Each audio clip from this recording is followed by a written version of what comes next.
I'm here on the Advantech booth in Enlit in Bilbao, and we're talking to our partner Calcitech. We've seen the use of one of Advantech's biggest products, the Echo 579. Now we're talking about one of Advantech's smallest products. And to see what we can do with such a small product, we have our colleague from Calcitech, Aparna. Sure, Tony. So now we'll see how the DERs can be monitored using Advantech's ECU 150 acting as a DER gateway. First, let me get started on what are DERs. So DERs, or distributed energy resources, are combining the renewable sources of energy that we have at the moment.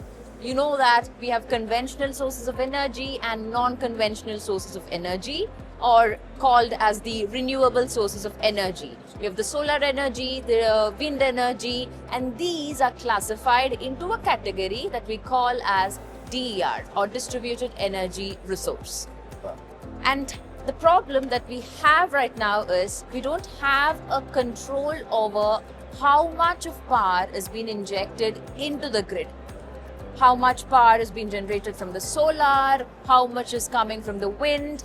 We really don't have a control over how much of power is being generated to the grid or injected into the grid. So how do we solve this? Let's see how we can solve this using the Advantech ECU 150 acting as a DER gateway.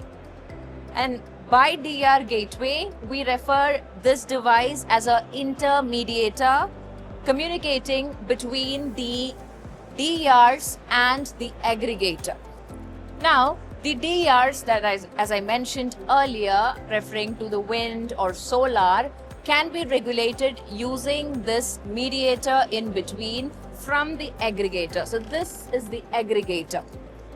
Here, let's say if we have the maximum power to be regulated at a moment as say 60 kilowatt, and if we have, let's assume 5 DERs. So what we can do using this solution is that we can split the power that has to be given to each DER. In this case, the 60 kilowatt, if that is set as a limit, we'll be splitting it across the 5 DERs equally so that the power that has been injected into the grid at a time is fully controlled, so that we have full control over how much of power has been injected into the grid. Perfect, lovely explanation. Thank you very much, Aparna. Thank you so much, Tony.